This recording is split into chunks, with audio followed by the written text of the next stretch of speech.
Will the meeting of the Planning and Zoning Commission for Wednesday, September 1st, 2021, please come to order? This evening's meeting will be a virtual Planning and Zoning meeting hosted by Zoom. During this meeting, our procedures will be as follows.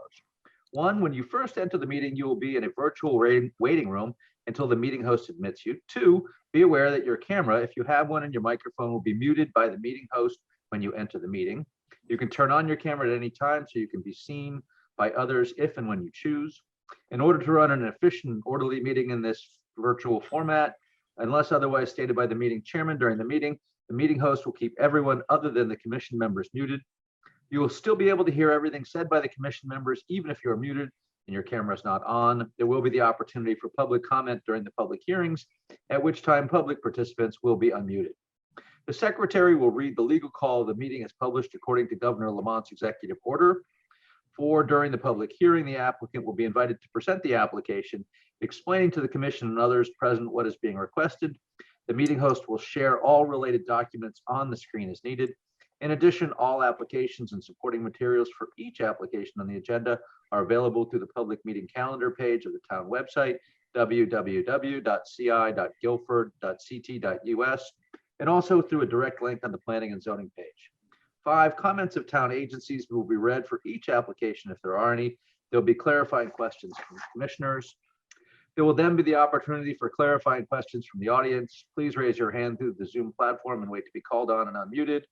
First, those who wish to support the application may come forward. Second, those who oppose the application will then come forward.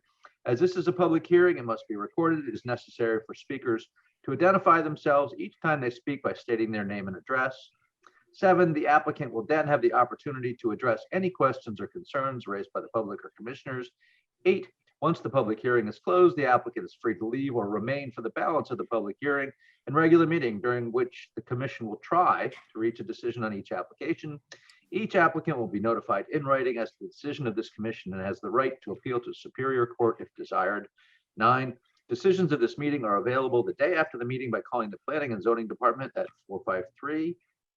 453-8039 or emailing planning.zoning@ci.guilford.ct.us after 9 a.m. 10, all actions tonight will be taken by a roll call vote. All commissioners and staff will identify themselves for the record before speaking. Seated this evening are the following members. Frank DeAndrea, you could wave your hand and say hi. Thank you. Sean Cosgrove. Hello. Alan Brown. Yeah. There we go. Jamie Stein. Hello. Scott Edmond. Hello. Richard Wallace. Good evening. I'm Phil Johnson. Town staff this evening are Aaron Mannix, our current zoning enforcement officer, Lisa Piombino, the recording secretary and administrative assistant, and George Kroll, our town planner. Will the secretary now read the legal notice? Notice is hereby given that the Guilford Planning and Zoning Commission will hold a public hearing on September 1st, 2021 at 7:30 p.m. This meeting will be conducted through a web and phone meeting only. Attendees are advised to not go to the regular community center location because a physical meeting will not take place. See below sign-in information to Zoom meeting. The following applications will be heard. Linda Rooney, 74 Laurel Brook Drive, map 9, lot 22A-24. Special permit application per section 273-19 for an accessory apartment. Vaughn Knowles and Gary Knowles, 891-901 Boston Post Road, map 47, lot 4, zone PV, petition for a zone boundary change from PV zone to TS zone. Vaughn Knowles and Gary Knowles, petition for regulation amendment to Article XVI, section 273-120A, subsection 6, restaurants, to allow restaurant drive-through service by special permit in accordance with section 273-118, an amendment to table 5, line 27A, to add quote-unquote SP. 2158 BPR LLC, 2158 Boston Post Road, map 78, lot 9, zone R5 and R8, special permit request per section 273-36A to construct 4 30-foot by 96-foot greenhouses and a 60-foot by 120-foot wood frame structure for storage and water tanks. PND PLC 115 Walnuts Tree Lane, map 121, lot 11 through 10, zone R8, special permit request per section 273-36A to construct a 40-foot by 40-foot detached barn. Mark and Julie Haight, 251 Clapboard Hill Road, map 81, lot 34A, zone R8, special permit request per section 273-36A to construct a 32-foot by 45-foot detached barn. Copies of these applications are available for inspection in the office of the Planning and Zoning Commission, Town Hall South, 50 Boston Street, Guilford, Connecticut. At this hearing, persons may attend and be heard, and written communications will be received. Dated at Guilford, Connecticut, this 10th day of August, 2021. Phil Johnson, Chairman. Thank you very much. As many of you may know, we are currently under a tornado watch, so we're hoping all of the commissioners keep their power, service, and stay safe. Obviously, if anyone feels that they're not safe where they are and need to leave, if your power goes out, we'll assume you're not here. We can conduct business with as little as 4 commission members. We have 7, so I'm hoping we can proceed. Obviously, if an applicant is in the middle of a presentation and they lose power, what we'll do is table it to our next meeting unless you're back before we're done. So, Phil, just a comment. It is advisable for as many people who are able to crack their windows to avoid negative pressure if there, unfortunately if it does happen that we have a tornado, because you want to be sure that your house is not buttoned up so that the higher pressure in your house doesn't react your windows out. with the low pressure outside. So Got it. Thank you. but there's always higher pressure in my house. So as an environmental thing. All right. Would someone like to make a motion to open? Make a motion to open the public hearing. I think Alan got you first. Richard, I'll go as a second. Second. Frank DeAndrea, Yes. Sean Cosgrove, yes. Alan Brown, Yes. Jamie Stein, Yes. Scott Edmund, Yes. Richard Wallace, Yes. and I will vote to open as well. First item on our agenda is Linda Rooney, 74 Laurel, Brook Drive, map 90, lot 22A-24, special permit application per section 273-19 for an accessory apartment. Is someone here to present for Linda, or is Linda presenting for herself? Attorney I'm here, Pellegrino Mr. is Chair, here. can you hear me? Yes. Great. Good evening, Mr. Chair and members of the commission. My name is Bernard Pellegrino. I'm an attorney with the Pellegrino Law Firm in New Haven, and I represent Linda Rooney in regard to this application. Linda is here with me. I see her son-in-law, Chris, also here. And I don't see Vern Warner, who is our contractor. Oh, there he is. Oh, there. He's We're all here. Janice. So, thank you very much. We're here for property owned by Linda at 74 Laurel Brook Drive. It's a rear lot, approximately 1.4 acres.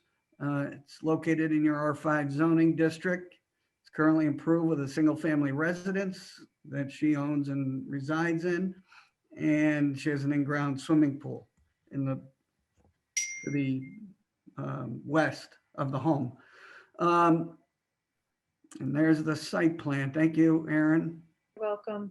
So you see the house, you see the driveway coming down the property to the, from the east. North is up, by the way. So we're here seeking a special permit pursuant to section 273-19 of your regulations to construct a 532 square foot addition to the house with a 10 by 14 deck shaded right there on the north, in the back of the house on the north side of the house. And that's a upper level addition. It will be, it'll be constructed on 7 piers. it will be a one-story addition to the second level of the existing home for the purpose of creating sufficient space for the accessory apartment. The accessory apartment and the interior of the home would be reconfigured slightly to permit the two units to operate independently as your regulations require. The in-law apartment would be 528 square foot. Linda would be living in the accessory apartment. The main living space in the house would be 2,344 square feet. And her daughter and son-in-law would reside in that portion of the home as improved. The application meets all of the conditions in subsection B of that section of your regulation. The design and the location of the building addition meets the provisions of subsection C. And we have complied with all of the permit procedures contained in subsection D. I think the application meets your special permit criteria in that it will not have an adverse impact upon the neighboring environs. It's compatible. The home is located, as I mentioned earlier, on a rear lot.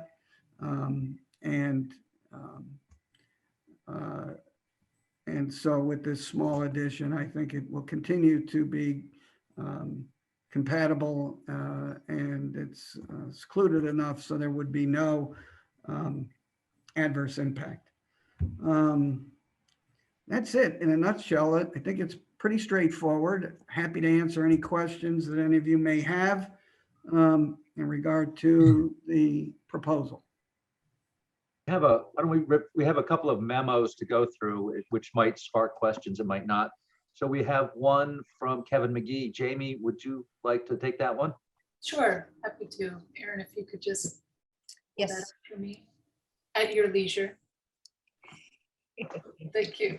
Dated August 31st, 2021 to Guilford Planning and Zoning Commission from Kevin McGee, Environmental Planner, regarding Linda Rooney, 74 Laurel Brook Drive, Guilford, Connecticut, 06437, Assessor Map 90, Lot 22A-24. The applicant is proposing to construct an accessory apartment which requires the installation of a new sanitary system. A wetlands area is located on the northeast side and southern side of the property. The Guilford Inland Wetlands Commission at its August 11th, 2021 meeting approved a regulated activity for the installation of piers for addition and septic repair within 100 feet jurisdictional review zone with conditions. They didn't list any conditions. They're not ones that we have to worry about, Aaron?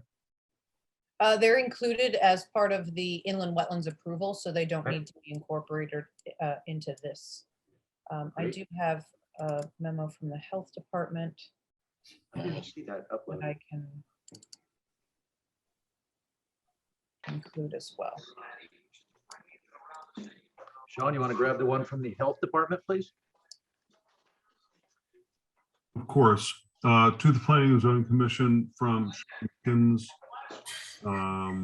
did September 1st, 2021 regarding 74 Laurel Brook Road, map 90, lot 22A-24, building addition and accessory apartment.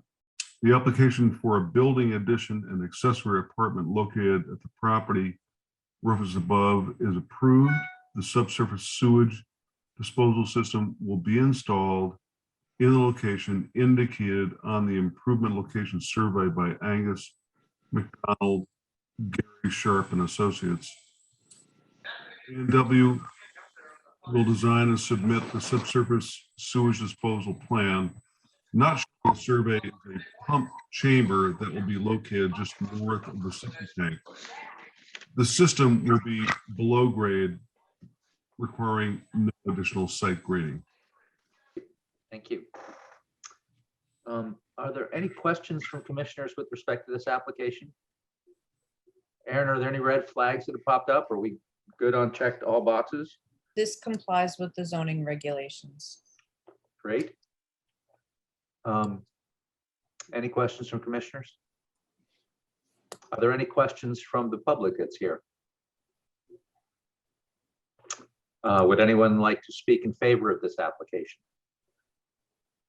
Sorry, if just a quick point of order, if your video is not on, I can't see if you raise your hand. So if you'd like to speak, please turn your video on and or your microphone. So would anyone like to speak against this application? I don't see anyone, Mr. Chairman. Attorney Pellegrino, as you may know, we have a 2-meeting requirement for special permits, which we can waive by a supermajority vote of the Planning and Zoning Commission. I'm comfortable with proceeding on this evening. I'll kick it back to the commissioners. Does anyone have any concerns? None at all on my part. Great. Would someone like to make a motion to waive the second public hearing? So moved. Thank you. Second, Call the vote. Frank DeAndrea, Yes. Sean Cosgrove, Aye. Alan Brown, Yes. Amy Stein, Yes, Scott Edmund, Yes. Richard Wallace, yes, and I will also vote yes. Would someone like to make a motion to close? so moved. Second. Thank you. I'll vote to close. Richard Wallace, Yes, Scott Edmund, Yes. Amy Stein, yes, Alan Brown, Yes. Sean Cosgrove, Aye. Frank DeAndrea. We will act on this evening. Hopefully not too long, but thank you for your presentation. Very clear, great plans. Good luck with the project. I'm going to hope we approve it, but we'll wait for the vote on that. Okay, Thank you very much, Mr. Chair, and members of the commission, for your time. thank you. Next item, Vaughn Knowles and Gary Knowles. Are we handling these together, Aaron? Or are they separate items? They are two separate applications. I guess I'll leave that up to the applicant, how he'd like to present. Okay. But they should be treated as two separate. Got it. So we'll take the first one first. Vaughn Knowles and Gary Knowles, 891 to 901 Boston Post Road, map 47, lot 4, zone PV. Petition for zone boundary change from PV zone to TS zone. Someone here to present on behalf of Vaughn and Gary. Yes, Attorney Resnick, Attorney? Sorry. I'm trying to, there you go. Yeah, there you go. Good evening. No, I am not an attorney. Okay, Let me just set in context. I'm going to address both applications in what I'm going to say to you, though they are technically separate applications, because that's how I was instructed to apply for them. I ground leased from Gary and Vaughn since 2006. Invested a great deal of money to build what was then the Starbucks and had a long-term ground lease with them. The goal tonight is to ask the commission to make both a zone change and amendment change to the TS zone and allow drive-ups in the TS zone. The property is owned by Gary and Vaughn Knowles. They also own the Place Restaurant, which is adjacent to this building. They executed the application and support the proposal. I am not an attorney, though people accuse me of it. I'm a principal in the land lease of what was originally the Starbucks, for those of you who remember it. The request is to extend the zone and do a text amendment from the current western edge of the property of the zone to encompass the Knowles property. There are other properties between the Knowles and the western edge owned by Pinchback Industries. I provided Mr. Pinchback with a complete copy of the same application that I gave the town. I see he's on the screen tonight, so I'll let him speak for himself. Why am I seeking this change? The economics of a freestanding site today are driven by the ability to provide for food pickup and driven by the ability to have curbside service. The COVID epidemic has taught the restaurant business the absolute necessity for having the ability to have drive up and pick up site delivery. A freestanding restaurant with these ancillary services is the highest and best use of this property. I personally lost thousands of dollars seeing one business fail after another without a drive up. As you may recall, Starbucks and Sweet Frog both failed at this site, in part because they could not compete with other businesses in the same stretch of Route 1 that have drive-ups. As you're aware, within a mile of this site, there are multiple food establishments with drive-ups, including Dunkin' Donuts, Wendy's, and McDonald's. This request to change the zone is in harmony with the rest of Route 1. Route 1 is a fully developed commercial zone at this point from exit 57 to 59. And as you know, this site is opposite the Big Y and Walmart Shopping Center. It is in a unique little historic district. The planners inform me the town is considering a town-wide zoning that may include the addition of drive-up restaurants. That process will more than likely take months to accomplish. I'm asking the commission to consider the continuing economic losses I'm experiencing, as are the Knolls, from the lack of having a drive-up here. We're asking you to approve this application, which would allow us to finalize a potential lease with one tenant or seek another one. Such an action would be consistent with the commission's recent decision granting a similar request for similar relief for a drive-up restaurant at another site in town. There are some unique properties of this property. One of them is that it has a signal. That means that the impact of traffic on Route 1 is mitigated, which most places with drive-ups don't have. It means there's no backup on Route 1 because people can get in and out in an organized manner. There are a few topics I need to address which are relevant, though not part of this application, but would rather be a consideration part of the potential site plan. And I only bring them up because the planner and the zoning enforcement officer discussed them with me, so I just like to address them forthright. Obviously, there'll be a request to reconfigure the site to accommodate a drive-up if you approve such a request. Such a request will be within the boundaries defined by the existing pavement and wetland borders that are already established. In other words, we would not be asking to expand in any way the existing approved borders. The town engineer wrote this morning to remind the commission and me about the potential for flood compensatory mitigation. I'm aware of these regulations, and if those factors were to come into play, they would be addressed during the site plan application process.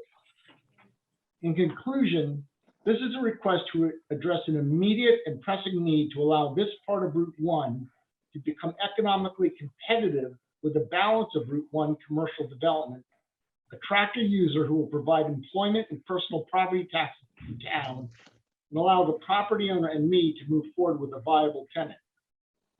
I believe the commission can find that this request will result in conformance with the plan of conservation and development, will further the economic development of the town, and provide an important convenience to the residents of the town. I'm happy to answer any questions if you'd like me to. I supplied plans and maps, which I don't know if you want to show them or not. I don't know your procedure, so. Sure. So I'm going to kind of open with a quick comment that you made reference to, and that is that we're going through a zoning code rewrite in the town. And as part of that, there's a consideration of allowing drive-up restaurants in all commercial zones. The town, from a hierarchical standpoint, meaning the Board of Selectmen, has yet to weigh in on whether or not they believe that this is a positive move for the town or not. And obviously, that's quite influential upon us.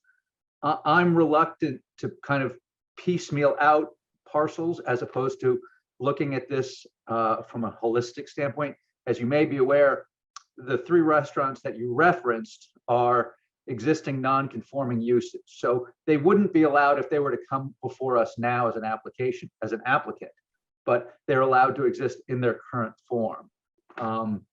So personally, I'm hesitant to just take a parcel or 2 and make it, a ruling. I think it sets a precedent. I know we did that on another parcel closer to exit 57 earlier this year. It was on a split vote, so there's some difference of opinion upon that. But my inclination is to be hesitant in terms of splitting off a parcel and going for the drive-through while we're in the midst of this rewrite right now. From a timing standpoint, I am hopeful that we can get through this rewrite, which would give you some direction by January or February. So I know that's not ideal, but I'm just trying to give you the realistic expectation of what we hope to complete. I don't know if that has anything to do with it, but I put it out there for your consideration and for that of other commissioners. Excuse me, Mr. Chairman, I didn't catch the gentleman's name. It's Henry Reznikoff. Thank you. And I'm sorry, Mr. Reznikoff, can I have your address for the record, please? Sure, it's 85 River Road, apartment F2, Essex, Connecticut, 06426. Thank you. I usually try and remember that at the beginning, but it happens. I can share just, Mr. Reznikoff, I can share the site plan or the overall zoning map, I guess I should say, that you submitted with your zone boundary application to familiarize the commission, specifically with the parcels. And maybe you can clarify what specific parcel you are requesting a zone boundary change on, as your application specifically indicates the Knoll property. However, this particular map that I'll share does indicate additional parcels.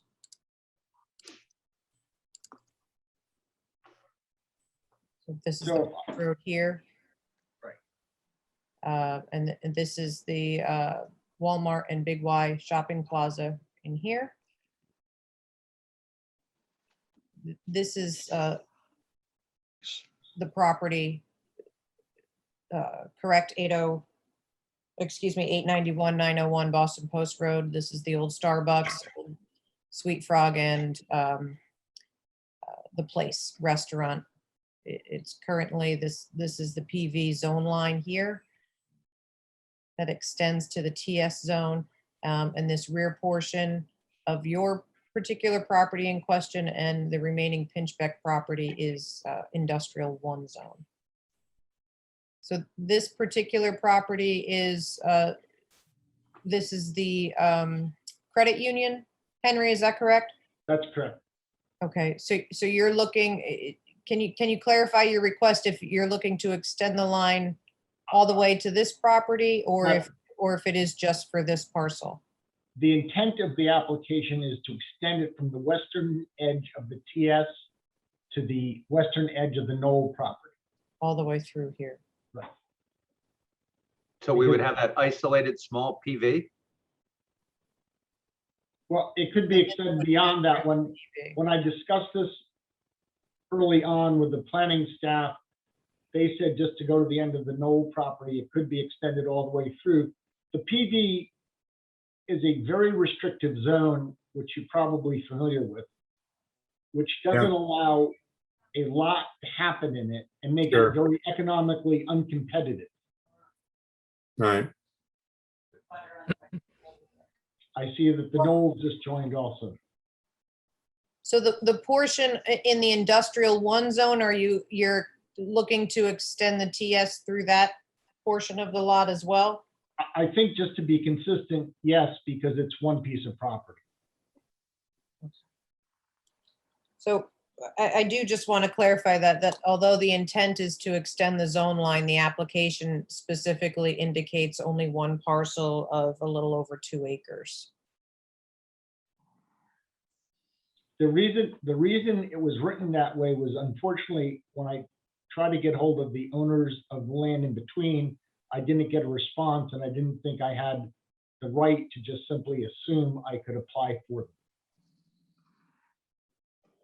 But the intent was to really address the fact that the PV zone is a very restrictive zone in a highly commercial district area along Route 1. We have, do you mind if we have several memos from town staff? They might lead to additional questions from commissioners and from the public. Let's see, who haven't we had yet? How about Scott? You want to grab the memo from Kevin McGee, our environmental planner? Yes.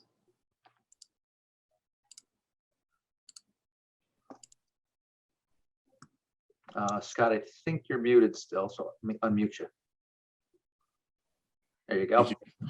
August 31st, 2021 to Guilford Planning and Zoning Commission from Kevin McGee, Environmental Planner. Proposed zoning change and regulation amendment. The petition is for a zone change from Post Road Village Zone District PV to Transition and Service District TS Zone. There's a large area of inland wetlands located on and abutting the properties within this zone change, which would allow for new activities that could be harmful to the adjacent wetlands. The new allowed uses include motor vehicle repair, motor vehicle filling stations, motor vehicle washing, retail sale, and storage of new or used motor vehicles, garages for the repair, painting or upholstering of autos, trailers or farm equipment, and manufacturing.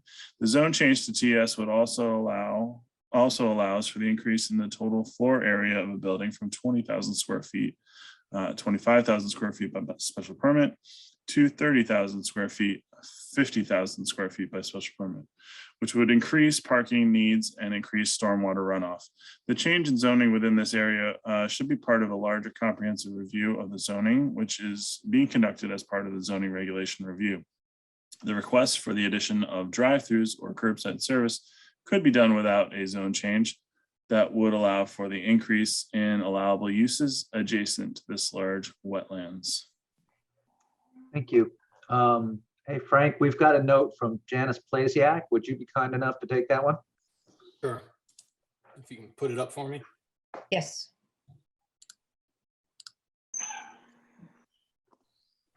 Dated September 1st, 2021. Reason is 891-901 Boston Post Road. As you consider a zone change requests for the above referenced property that would undoubtedly result in more development on the site, I want to make you and the applicant aware that the property is in an inland special flood hazard area. Development would be required to comply with the Town of Guilford Floodplain Management Ordinance, Chapter 174 of the Guilford Code. While compliance with the ordinance for elevated or flood-proof buildings is relatively straightforward, the challenge on this site will be compliance with sections 174-18.m and n, which require compensatory storage and equal conveyance as defined below. M. Am I saying that right? Compensatory? Compensatory. Storage.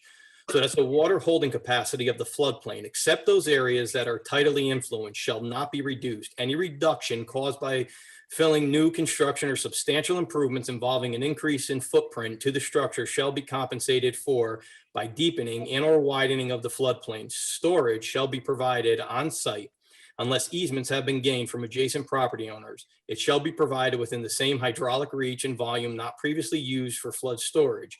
It shall be hydraulically comparable and incrementally equal to the theoretical volume of flood water at each elevation, up to and including the 100-year flood elevation, which would be displaced by the proposed project. Such compensatory volume shall have an unrestricted hydraulic connection to the same waterway or water body.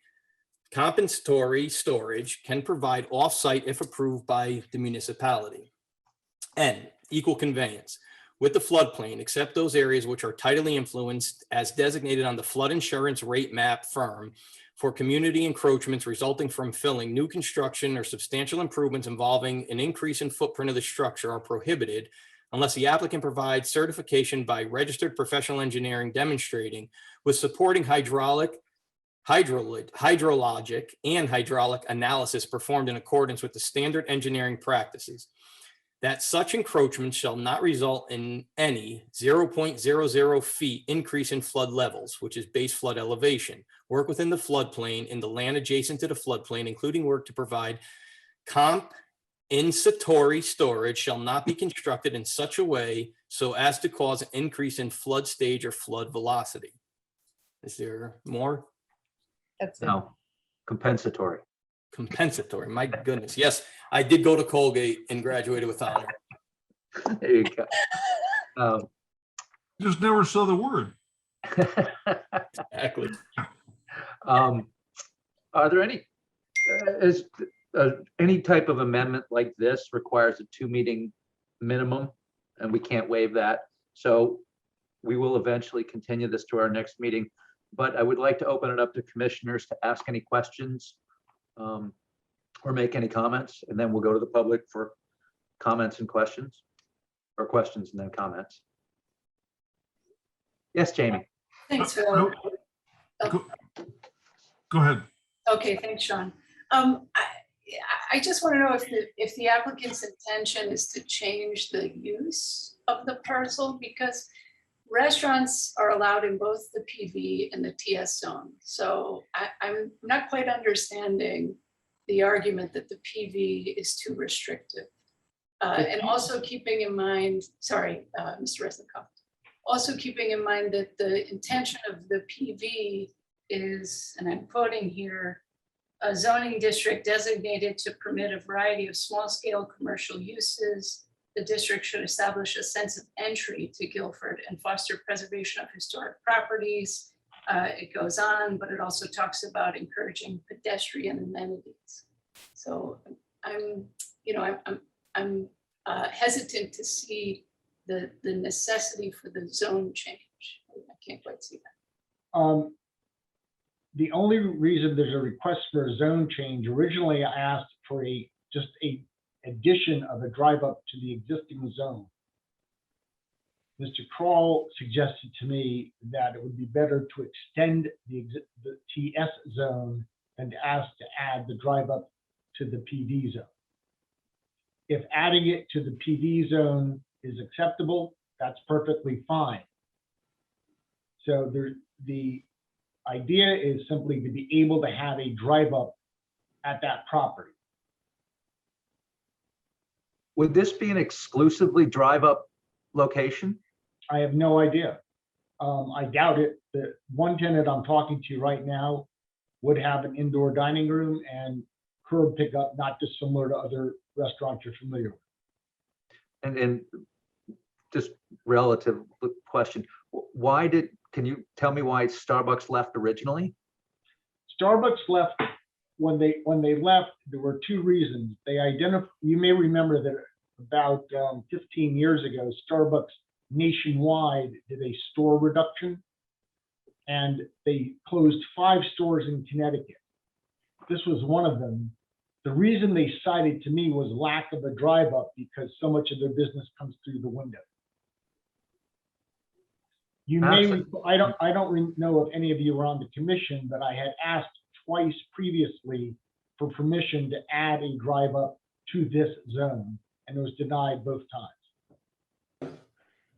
So just to be clear, there, other than the PV2, which was a recent decision, restaurants are permitted, but the drive-through service is excluded.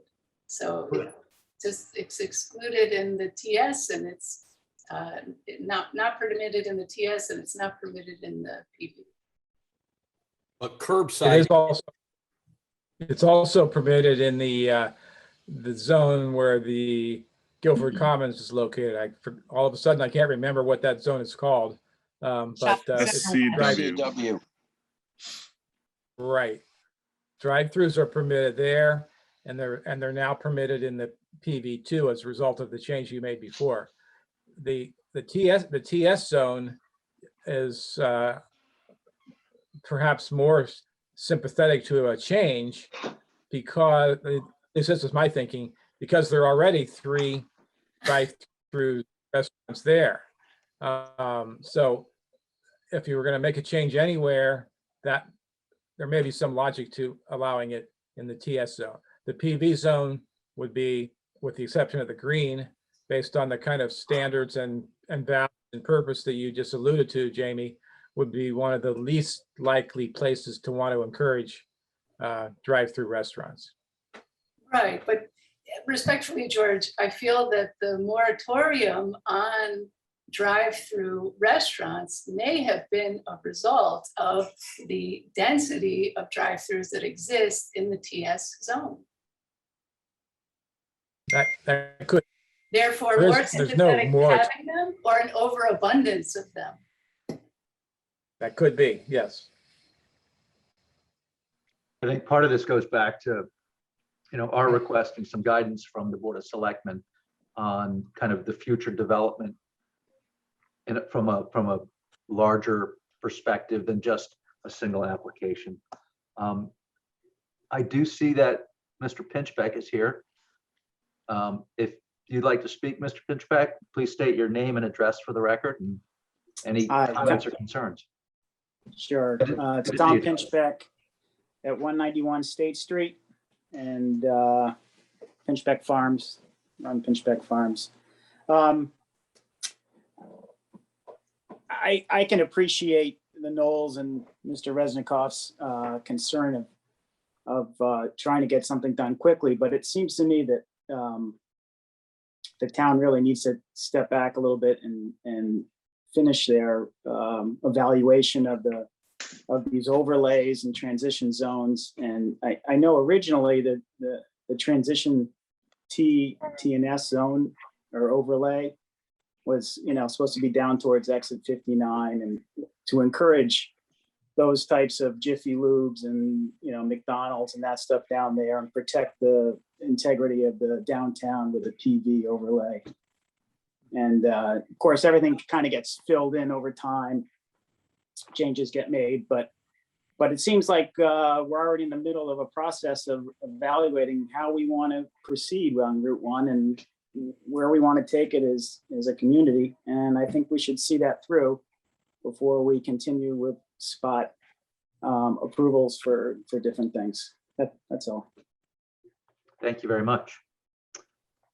Are there any other questions from commissioners?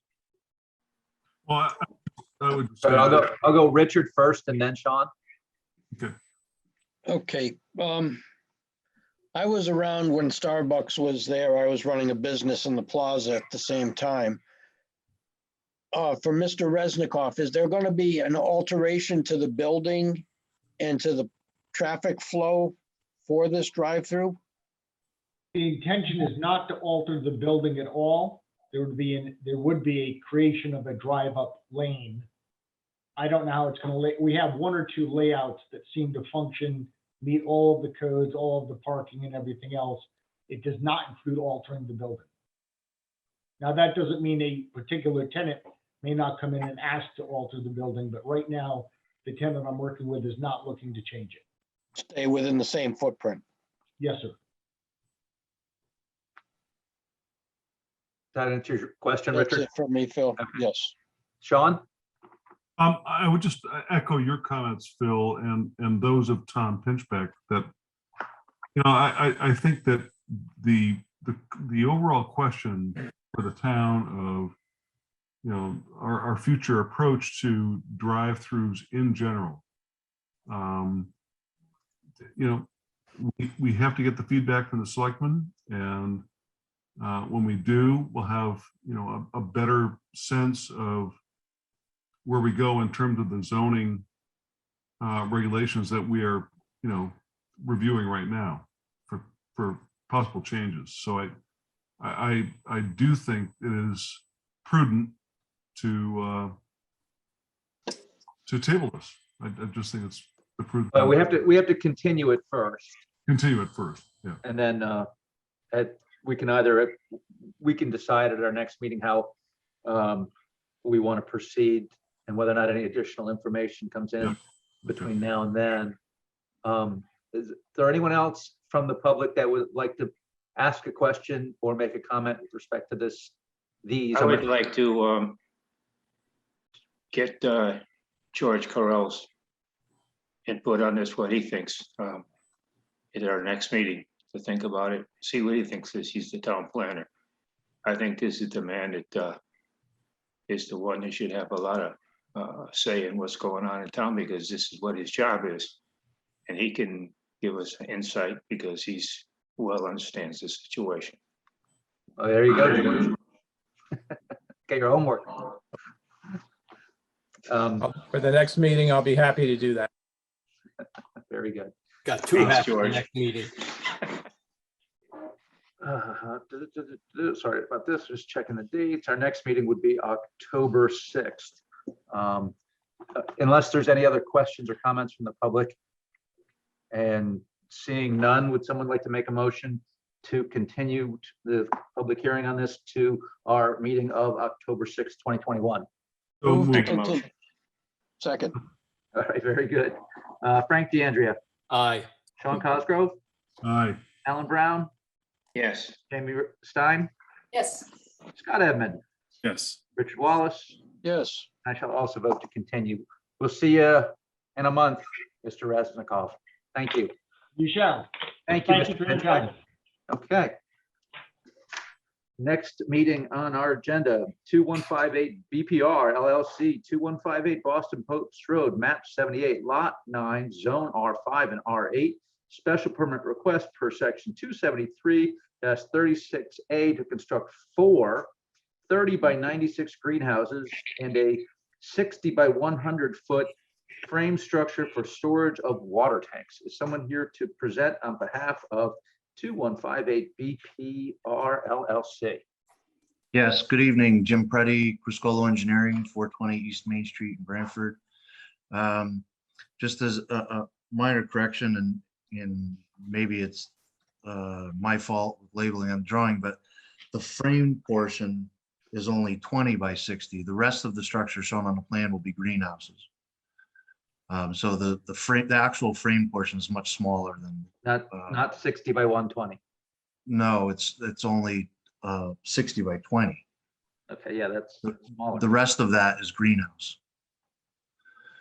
In any event, if we could put the drawing on the screen. Yeah, so at the roadside on the right, there are some existing, pre-existing multifamily houses that have been there on the site for many years. There's a driveway at the, I guess, the northern end that goes between some buildings and goes up that to a house sort of in the middle there. It's labeled 2170. Yeah, so not to interrupt, but it would be great to orient us. I think Route 1 is on the right-hand side. Right, that's correct. Okay, so just be good to get some orientation. Thank you. This is Route 1. the Strawberry Hill Farm. I think Jim is across the street, correct? I Yes. think so, yes. Strawberry Chris- Hollow. Strawberry Hollow, excuse me. Hollow. Yeah, and Chris Fiuso is the owner, and the applicant is also on here with us too. But in any event, so again, some multifamily houses by the road, and then up the property somewhat is one more rental unit, 2170. Again, these are all pre-existing. And then there's a dirt road that kind of accesses the back part of the property. What Chris would like to do is build some greenhouses for produce production, wholesale to retailers. No retail element here on the site. And again, these are all, prefabricated greenhouses, with the exception of at the upper left corner at 20 by 60 section would be a framed area for the storage of the water tanks and equipment. The gravel area that's shown there would be access for small trucks to get the produce out of the property. And that's why we're here. I don't think it's a very complicated application, other than greenhouses are unfortunately overlooked in your regulations. Barns and silos are mentioned quite a bit, but greenhouses are not. So we took this as the same sort of an element as a barn or silo. Although we don't have any livestock or poultry or anything like that, it's just strictly produce. We did see the letter, I'm assuming will get read in, from the town engineer regarding the slope of the existing driveway. And it's something I think we can address, but I just received that this morning, so it wasn't something we could address for this evening. Okay. This is Scott Edmund. The scale's a little tough on this drawing. What's the distance from the property line to the south of this drawing, at least perspective wise, to the greenhouse? So that setback. The setback is. Setback is 20 feet, correct? The setback is 20 feet. So on the north side, on the north side, we're just over the 20-foot mark, and on the south side, we're almost 50 feet off. Yeah, okay. And to kind of add to Scott's point, what exterior lighting or interior lighting that might, intrude on those adjoining properties would you expect there to be on this? Well,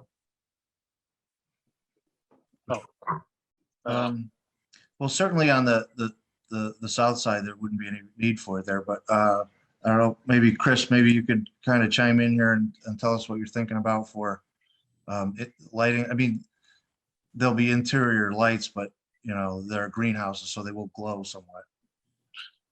Yeah, there's no need for interior lighting at night in the greenhouse. They grow, basically by the sun. The only case that there would be is, possibly if in December, if things aren't growing very well, sometimes for tomatoes, you use supplemental lighting. But during those months, I wouldn't be using any of the smaller greenhouses. And the one large one is what would be operational during the winter months. And that would have a heat curtain that's opaque, that doesn't let the light out, even if there was, if lights in there. And Aaron, help me clarify. This is a residential parcel, correct? Yes, this is the zone line here, where to the right-hand side of the screen here, towards Boston Post Road is an R5 residential zone, and this rear portion is an R8. This is just adjacent to the parcel where you just approved a zone boundary amendment. Right. And it was mentioned that greenhouses are not specifically noted one way or another in our zoning code. For in the agricultural section, I believe is what Jim is referring to as far as any exemptions for farming. Yes, this while it's a residential use, this is a farming use. I assume this will be a commercial farm, meeting the state's federal requirements and state's requirements. So this farming is an as of right use in a residential zone. But is farming as a right in a residential zone, is that on an individual basis or on a commercial basis? So the regulations do not distinguish between the two, other than in limiting the number of animals, between a commercial versus a non-commercial farm. Okay. And it doesn't obviously, then this, with respect to agriculture, not including animals, it doesn't restrict or limit? No. Okay. The only thing that I just did want to bring up is not necessarily associated with the greenhouses, but if Chris, as the property owner, if you could just clarify, this is, as Jim mentioned, a legally non-conforming parcel as far as the use, the number of residential units. Can you just confirm the number of units that are on the property, Chris? There are 8 units. And do we have any idea of? So I think that based on the approval of the lot that was just to the west of this, what implications does this development in terms of the driveway improvements and the buildings have for drainage, for water? Jim Preddy again, that was also addressed in the town engineer's letter, because we have Okay, stone. great. We have stone around all the greenhouses, and the proposed access, where the farm road or access drive was proposed to be stone. She was not concerned with any increase here. Why don't we put into the record the note from Janice Plasiak? Sean, you want to grab that one? Thank you, Aaron. Yes. Got it here.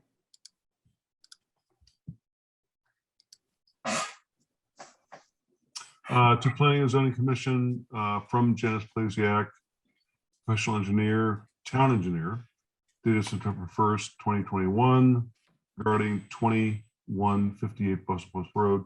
I have reviewed the special permit plan for the above referenced property.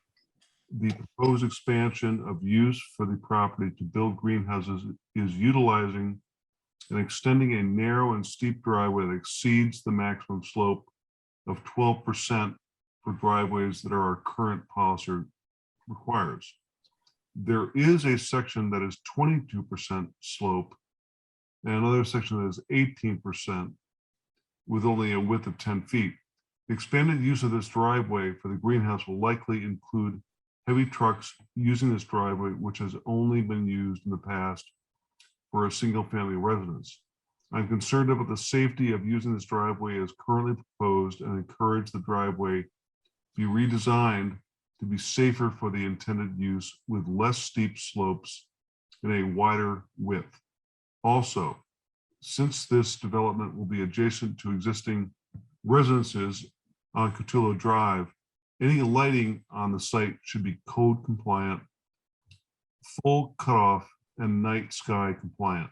With regard to stormwater management, as long as the proposed driveway and site are proposed to be built with crushed stone and the building have a drip edge and no gutters, I don't see any reason for any more elaborate measures to be taken. Since the property is under review for your approval for a special permit, I'd also recommend an improvement be considered for the development that exists closer to Boston Post Road. The existing site has a number of residential uses that are likely pre-existing to the planning and zoning regulations and non-conforming. My only recommendation would be to have the owner provide an enclosure for the trash dumpster for this residential use and provide for recycling within the enclosure as well. Currently, there is a dumpster that sits in the parking area at the front of the property with no apparent recycling receptacle provided and no enclosure. That's the end? That's it. That's it. Okay, that's it. Mr. Pardy, do you want to comment on Janice's memo and the, I guess specifically the slopes on the driveway? Yeah, so, I mean, dumpster again, issues. trying to use the existing driveway that's there. There are a couple sections that are a little steeper than what's, town standards. Again, this was, I just saw this morning, and so I didn't really have a chance to react for this meeting, but I believe that it's something that we can address. As far as the dumpster, we'll construct a dumpster enclosure and make sure there's enough room for also for a recycling unit as well. You heard Chris's explanation about lighting. And what was the other thing? And in the whole area up there will be crushed stone, so the drainage doesn't seem to be a concern to her as well as myself. Are there any other questions from commissioners at this time? As I've mentioned more times than I care to acknowledge, we have a 2-meeting requirement for special permits. And your next meeting would be on October 6th. And I think there are at least a few questions that you weren't prepared for that we're not prepared to answer. So I think I'd be comfortable if there aren't any other questions or comments from. Bill, I had one question Okay. to Scott. That site plan that you showed, Aaron, shows a substantial, maybe 100, 200 feet of property line that has gravel right up against it. Have we had a case like that previously? Should there be a certain amount of distance from the property line just to ensure that it doesn't encroach on the adjacent property? It seems like it would have to be pretty precise work to not somehow encroach on the other person's property line. Right. Well, that would be up to the property owner and the site contractor to, and their professionals to properly delineate where the property line is to prevent any encroachment onto neighbor's property. I would suggest to the applicant to make provisions for that. Agreed. We will have to stake out the property line for them when they get to this point anyway, so they know where they are. Terrific. Bill, this is Jamie. I have a Jamie? question for Mr. Vayuso. Can you just speak to the kind of output that you're anticipating from this operation, and what is the equivalent truck traffic associated with that output? It would be no more than one a day in general. I mean, there's no, it's in greenhouse terms, this is not huge. It's not real big. It's relatively small. So it's not, it definitely wouldn't fill more than a truck in any given day. Thank you.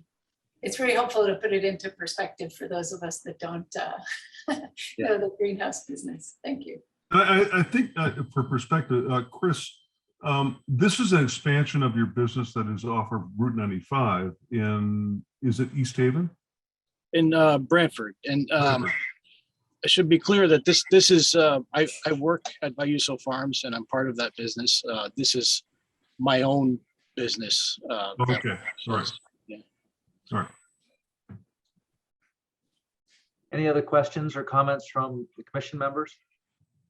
I would think that the traffic is going to be fairly light. I mean, this is a growing process and it's not a retail market where people are going to drive in and buy stuff. So I don't think the traffic going in and out is going to be to any great amount. Is that correct? No, it's not. No, It would probably be most intense during the construction, but other than that. Correct. I just think we have to address the grade, and we want to learn more about any kind of lighting. I agree. With no comments and maybe questions.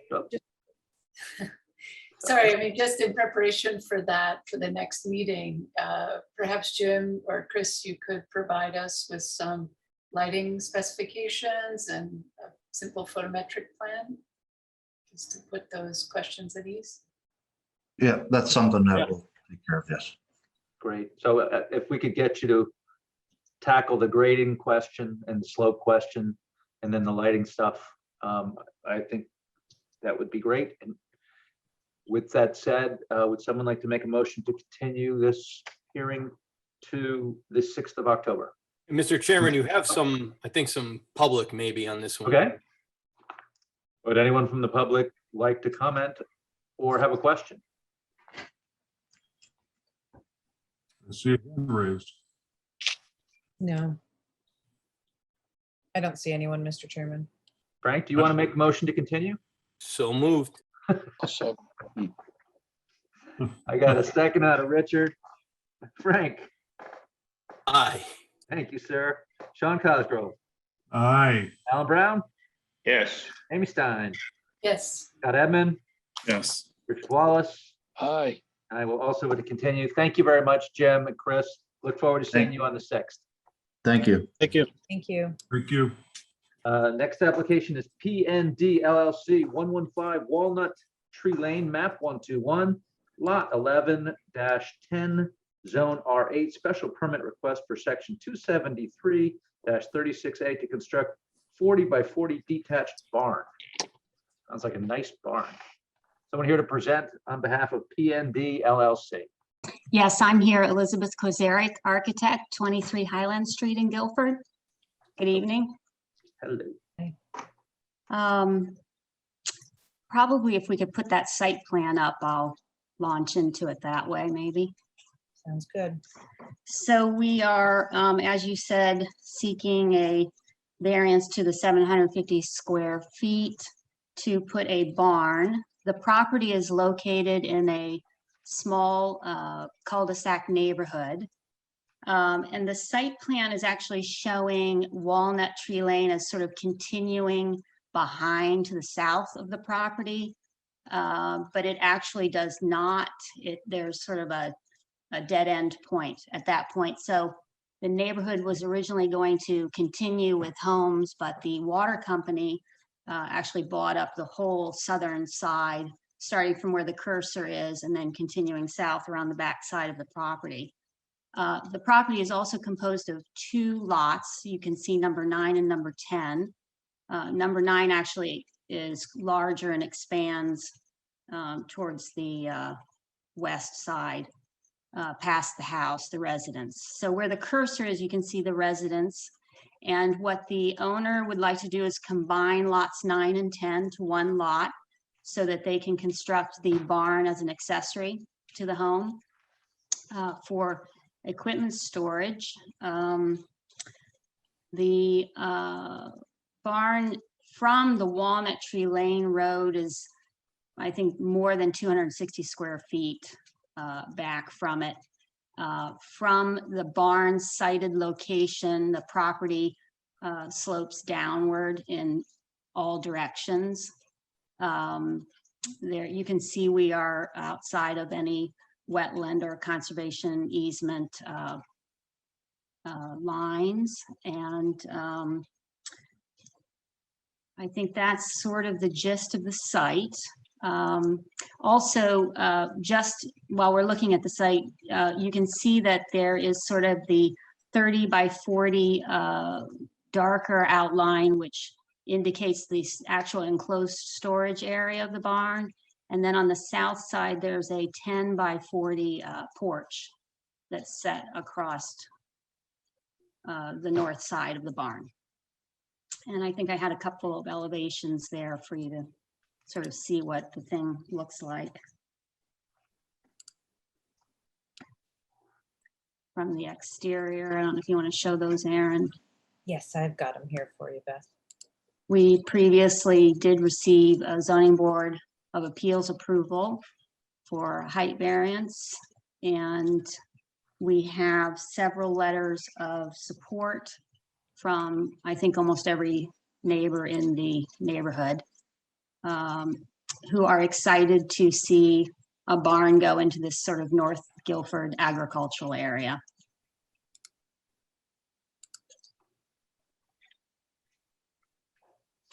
And Chris White, the owner, is here as well, if you have any questions for him or myself. Commissioners, any questions? Just out of curiosity, and it doesn't relate to anything because you've already granted it, what was the hardship deemed by the Zoning Board of Appeals? The nature of the barn and the pitch that's typically required for a barn type structure. So in order to meet the height limitation, I would have had to have a 5 pitch, which wasn't really in keeping with the character of the barn. I think ultimately that's why they felt it was necessary to grant that height. Got it. Okay. Any questions from commissioners? Just again, out of curiosity, is there a proposed use for the barn in terms of, not that it relates? It's equipment storage, sort of getting things off the site and into the barn, sort of beautifying and making it more attractive. And the owner loves the barn style. And Mm-hmm. We do have some memos, Thank you. Mr. Chairman. Let's see. Alan, you want to grab the one from Kevin McGee? Okay, Chris and Claudia White, 115 Walnut Street Road, Tree Road, Guilford, Connecticut, accessory map 121 lot 11-10. The applicant is proposing to construct a 30-foot by 40-foot barn with an open porch. A condensation easement area is located approximately 40 feet from the proposed barn, and inland wetlands are located approximately 150 feet away. The plans do not show any sediment or erosion control, low impact development, best management practices for stormwater, and no details for the site lighting. In order to make sure that the natural resources are protected, I recommend the following conditions approval. Silt fences and hay bales be properly installed around the disturbed area. Town of Guilford zoning, planning and zoning enforcement officer shall be notified to inspect the sediment and erosion control measurements prior to any site work. Soil stock piles should be contained by silt fence and by hay bales. Soil erosion and sediment control measures shall be maintained until vegetation is established and suitable material is installed to the satisfaction of the zoning enforcement. All new exterior lighting would meet the dark sky standards. Are those conditions acceptable? Absolutely, yep. Great. Another memo as well. We do. We do. I do. I don't believe Sean has read one yet then. You're up. Hold I on. have read one, but I'm, Sorry, did I? I did get you early, did I? Richard, I haven't gotten you yet. Sean, All right. In fact, Okay. I may have to read this one to Oh. you here. Hold on. sorry, Richard. We'll defer to Aaron. Hold on. Wait, I apologize. I have a PDF here, I believe. Sorry, I had you to save mistaken? things as PDFs from Word documents. So this is from the sanitarian Shirley Mickens. It's a short one. Yeah, I see. To the Planning and Zoning Commission from Shirley Minkins, RS, September 1st, 2021, RE 115 Walnut Tree Lane, map 121, lot 10109, accessory structure. The application for an accessory structure / barn located at the property referenced above will not reduce the potential repair area for the subsurface sewage disposal system. The applicant will need to submit a B100A application to the health department. So that's a little Great. question. Any questions from commissioners?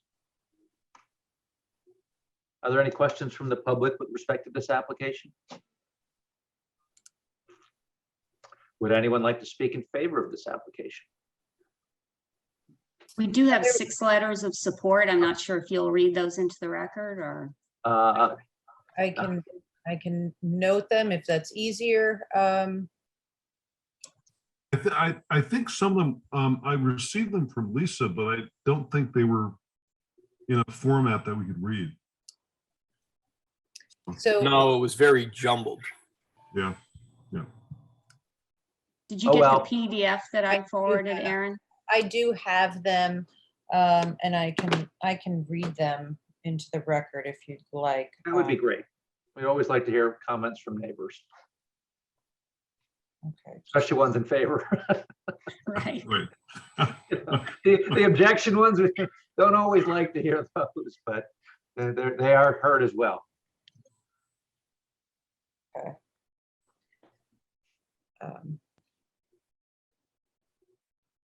Okay, this is from David Cinquanta at 1237 Great Hill Road.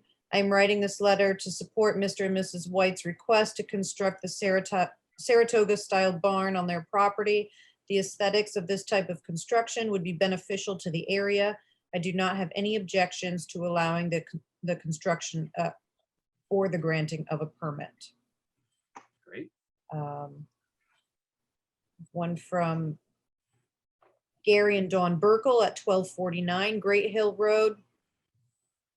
Dear Planning and Zoning, we're writing on behalf of our neighbors, Christopher and Claudia White of 115 Walnut Tree Lane. We are aware of the proposed construction of a Saratoga-style barn as an accessory structure over 750 square feet for the purpose of equipment storage, and we are in full support of this structure. We are very pleased that they have chosen this style barn to keep with the North Guilford agricultural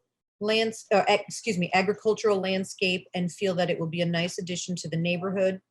We hope that this letter and our support will help in your decision to approve this new construction request. Gary and Dawn Burkle. This is from Maureen Congdon Victor and Steve Victor at 100 Walnut Tree Lane. Please accept this email as an indication of our support for approval of your application by the Planning and Zoning Office for the construction of a Saratoga-style barn as an accessory structure over 750 square feet for the purpose of equipment storage at your address of 115 Walnut Tree Lane. Please let us know if there is anything else we can do to assist with supporting the approval of your application. This is from Edward Rodier, 111 Walnut Tree Lane. To whom it may concern, I am in full approval of the Saratoga style barn that Chris and Claudia White would like to construct on their property at 115 Walnut Tree Lane. I take no exception to the height or square footage and believe this barn would be a nice asset to the neighborhood. Thank you. Another one from Jonathan Worth at 1193 Great Hill Road. We have no objection to your barn project, either for height or square footage. Another one from Mary Alsup at 1181 Great Hill Road. Dear Chris and Claudia, you absolutely have my permission to build your barn as an accessory structure over 750 square feet for the purpose of equipment storage. Great. That's it. Well, having gone through that process myself, it's always a lot easier when you get the neighbors to understand what you want to do and in support of it. Aaron, does this check all the boxes that we need with respect to the accessory structure? Yes, the variance has been filed on the land records. The only condition that staff would recommend, in addition to Kevin McGee's erosion control condition recommendation, would be that prior to the issuance of any building permits, that a merger document be filed on the land records, merging the two properties as one. Okay. I'm comfortable waiving the second meeting requirement for this application. It seems to be well thought out and well supported. Any concerns from commissioners with respect to that? See a lot of head shakes. That's good. Would someone like to make a motion to waive the second public hearing? For a So special moved. permit? Thank you, Frank. Second. I'll call the vote. I will start by voting yes. Richard Wallace, Yes. Scott Edmund, Yes. Jamie Stein, Yes. Alan Brown, Yes. John Cosgrove, Aye. Frank DeAndrea. We will act on this fairly shortly. Yes. Thank you. Thank you. You didn't even wait for it. Hold on. Would someone like to make a motion to close? Sorry. So moved. Thank you, Frank. Frank DeAndrea, Yes. John Cosgrove, Aye. Alan Brown, Yes. Jamie Stein, Yes. Scott Edmund, Yes. Wallace. Yes. I'll also vote to close. Now I can tell you we'll act on this. Thank you for your time. All right, thank you for a great project. Mark and Julie Haight, 651 Clabbard Hill Road, map 81, lot 34A, zone R8, special permit per section 273-36A to construct a 32 by 45-foot detached barn. Is I someone had here? a late discussion this afternoon with Mike Salafia, who is the builder and applicant on behalf of the property owners. It was determined that the proposed barn is looking to construct a barn over 20 feet total height. And so we'll be needing to apply to the Zoning Board of Appeals for a variance, and has requested that the commission, he is willing to grant an extension and request that this public hearing be tabled to the November 3rd meeting. So moved. November 3rd, okay. Second. Very good. With respect to tabling this to our November 3rd meeting, Frank DeAndrea, Aye. Sean Cosgrove, Aye. Alan Brown, Yes. Jamie Stein, Yes. Scott Edmund, Yes. Richard Wallace. Yes. I shall also vote to table to our November 3rd meeting. Kelly Streeter, 196 Whitfield Street, map 33, lot 11, zone R1, special permit for additional lot coverage for certain structures request extension to October 6th, 2021. I assume they're, This is just to let the commission know you did open and continue this hearing to the 10/6 at your last meeting in August. And the applicant has granted the commission the extension in writing to do that. So there's no further action. and we're not up against any deadlines or time requirements on that? No, they did grant an extension to hold that public hearing open. Typically, the commission only has 35 days to hold a public hearing open. So Okay. that extension was granted to you. Very good. You're all set there. In that case, we have, let's go to deliberation of public hearings, Yes. correct? Stuff. First one is Rooney, Linda, 74 Laurel Brook, map 90, lot 22A-24 special permit per 273. If you recall from several hours ago, this is the internal accessory apartment that's on the second floor that we saw. How about we have, we'll go back to the beginning. Jamie Stein, you want to read the proposed motion, please? Yes, sorry. Have to get that one. I can share that for you. Okay, thanks, Erin. You're welcome. Great. Proposed, voted that the Guilford Planning and Zoning Commission approve a special permit for Linda Rooney for an accessory apartment at 74 Laurel Brook Drive, map 9, lot 22A-24, as shown on improvement location survey property of Linda M. Rooney by Angus McDonald, Gary Sharp, and Associates dated April 23rd, 2021, and Guilford MIL edition by Zell Creative Consulting, 5 sheets dated 4/22/2021. This application is approved with the following conditions. I'm sorry, I can't remember if Kevin had some conditions on this. The conditions, including the ENS conditions, I believe are in the inland wetlands approval. Oh, right. Yes, thank you, Erin. I even- Footings being dug, but that does include ENS controls in there. Okay. But we have no additional conditions on ours. Those are covered on the inland wetlands. Yeah, I mean, you're welcome to add your standard erosion control language, but Okay. it is also covered. Okay, so with those standard erosion control measures, this application is approved based upon the finding that it conforms with the zoning code. The special permit is effective on September 10th, 2021, and upon filing with the town clerk. Very good. Second. Thank you. Any discussion? Looks like a nice application. Very straightforward. Living with the kids, gotta love it. All right, with no objections, I'll call the vote for the motion to approve. Frank DeAndrea, Yes. Sean Cosgrove, Aye. Alan Brown, Yes. Jamie Stein, Yes, Scott Edmund, Yes. Richard Wallace. Yes. I shall also vote. Enjoy your accessory apartment. We tabled Vaughn and Knowles. We have a second meeting on Vaughn and Knowles. We have a second meeting on 2158 BPR LLC. So the next item on our agenda is PND LLC, 115 Walnut Tree Lane.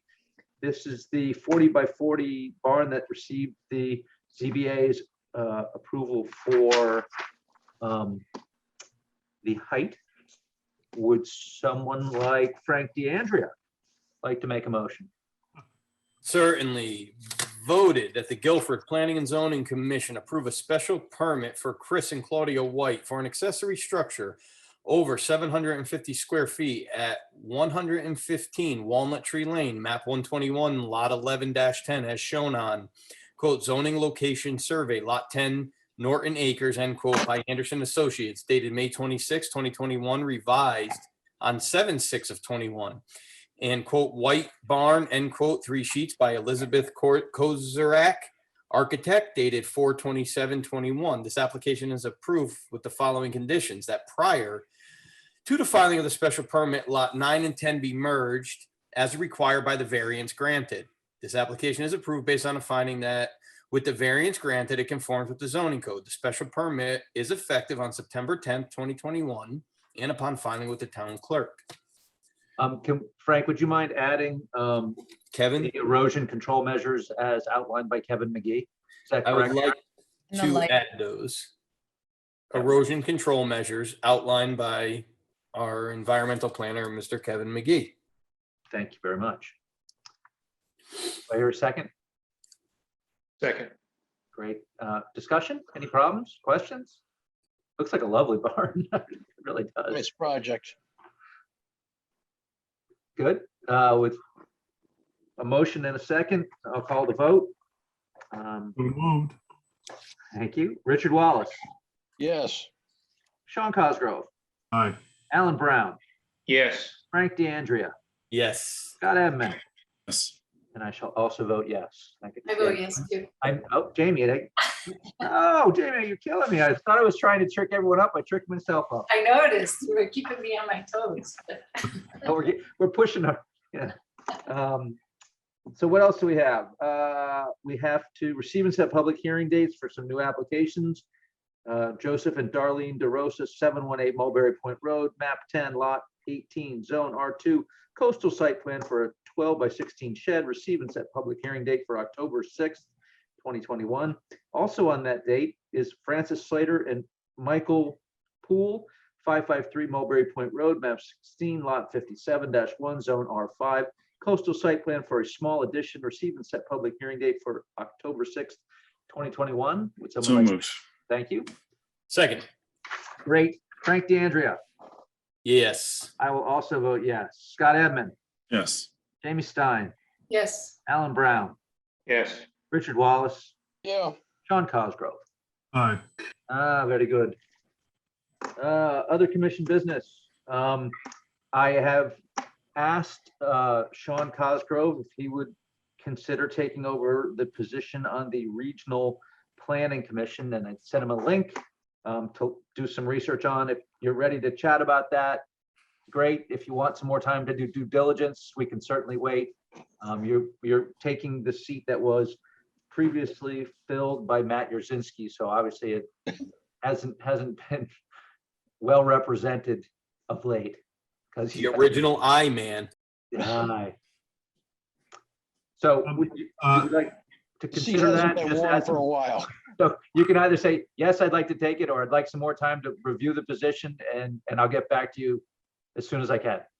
No, I'm honored, and I'll be happy to do it. That's terrific. Thank you very much.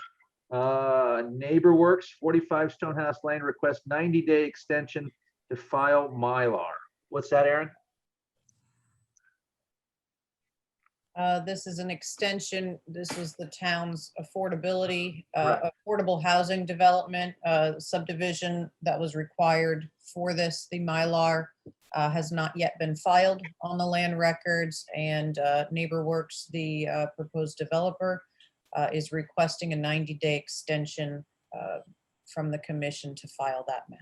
Great. Would someone like to make a motion to accept a 90-day extension? So moved. Thank you. Second. No problem. I shall call the vote. Frank DeAndrea, Aye. Sean Cosgrove, Aye. Alan Brown, Yes. Jamie Stein, Yes. Scott Edmund, Yes. Richard Wallace, Yes. and I shall also vote to give them a 90-day extension to submit the Mylars.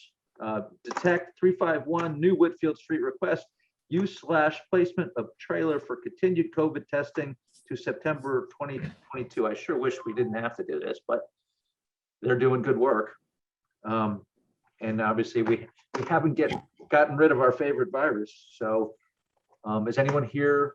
Do you want to just read this into the record? Is there someone here on behalf of Detect? Hi, my name is Erin Gerard. I'm here on behalf of Detect as well as Scott Akehurst. Hi, Aaron. Could you just state your name and address, or you stated your name, your address for the record would be great. My home address? Yes, please. Okay, I'm 177 Concord Drive, Madison, Connecticut, 06443, and my full name is Erin Gerard. Thank you very much. you want to read the letter into the record? I can, it was quick. Or you can just give us the Give quick us the song and dance. abbreviated Yeah, I version. was gonna say, looking at the letter, it looks unfortunately long for a Wednesday at 9 p.m. So I can certainly give an abridged version. The original permit for the trailer was obtained as we were trying to create extra space due to the pandemic and to make sure that we had social distancing as we were moving things throughout all the space in 351. As it continued and as Detect, which was formerly known as Homo Deus, we ended up, from a safety standpoint, kind of earmarking that space for where we were performing nasal sampling and collection. That sampling was then, all the samples were then tested for COVID-19. And so this was part of a clinical study, which is what my team works on at Detect. And so over the course of the time period that we've had the permit, we've tested more than 3,000 primarily Guilford residents. We've certainly, if there was any presumption of a positive test, we've alerted them. And so this is what the space is being used for. You know, we're still trying to keep it segmented. We want to keep anybody with COVID or potentially, positive subjects away from as many employees as possible. And we've had pretty good, I would say, acceptance throughout the community. We have a lot of, it's all a volunteer basis. And we've had a lot of volunteers come back. Just speaking, qualitatively, we've had, at the holiday time, gifts brought to us for the work. And then whenever there was fears throughout some of the departments in Guilford, we always, made accommodation to get everybody through the doors and tested as quickly as possible. So I think it's been very beneficial for both the community, but of course for us as well, as we've been developing our test. So we would like to just keep on working. We know that the Delta variant has spiked in our area, and we've seen a lot of fear come back to the community. And that certainly increases the number of people that we see volunteering for our study. And so that's the nature of this request. Just for everyone's benefit, can you tell people how they sign up to be tested? Yeah, we have a website that we've tried to publicize the link through many different communication channels, so Facebook and Instagram, just as well as emailing past participants and requesting them to share it out. So basically, anybody who's willing to share the link, there's a single link on our website where people can then go on to sign up to get tested. And technically it's participating in a research study. So we aren't a laboratory, we're not giving laboratory diagnostics, but we do return results very quickly. And so I think if somebody is worried they're positive, they know that they can go get a lab test at the CVS or the Goose location. Terrific. Are there any problems or questions from the commission or the public? I mean, this isn't really a public hearing. This is just the granting of an extension to retain the trailer. And it's for 1 year, correct, Aaron? Yes, that's what we requested. Thank you. Well, I certainly hope you'll be done with it by this time next year. I know, yeah. Would someone like to make a motion to allow the retention of the trailer at 351 New Whitfield Street into September 2022? So moved. Motion. Thank you. I have Sean with the motion and Alan with the second. I'll call the vote. Frank DeAndrea, Yes. Sean Cosgrove, Aye. Alan Brown, Yes. Amy Stein, Yes. Scott Edmund, Yes. Richard Wallace, Yes. and I shall also vote yes. Thank you very much, Aaron. Appreciate your patience and waiting Thank around. you very much, everyone. Thanks. Thanks everyone for reading and listening. I had an opportunity to review the minutes and they appear to be substantially correct in my opinion. Has anyone else had a chance to review them? And Ditto, Mr. Chairman. I have as well. And would someone like to make a motion to approve them? Make a motion. Okay, we got Richard and Alan. And it's like, you guys are so fast tonight, I can't keep up with you. I'll call the vote. Scott Edmund? Yep. Gotcha. Jamie Stein? Yes. Alan Brown, Yes. Richard Wallace, Yes. Sean Cosgrove. Aye. I'll vote yes. How about you, Frank? Yupper. Great. With no further business before the Planning and Zoning Commission, before we adjourn, I would like to thank Erin for all of her hard efforts. You've brought a new level of professionalism to the position of the zoning enforcement officer, and your replacement will be hard pressed to fill your shoes. Thank you, I Erin. would Well- echo, and I'll just say what I told her the other day. We'll miss you more than you'll miss us. I can only hope that my new commissions will be, I'll second that I'm one. Zoom bombing your I don't buy that for 1 second. You are going to be so bored without us. I told my husband that I actually had another job offer. No, I'm kidding. No. You're going to miss you. Yep. Well, thank you very much. And Thank you. don't ghost us. I won't be far. You'll know where I am. Okay. We can find you, Aaron. Yeah, yes, you can. We know where you are.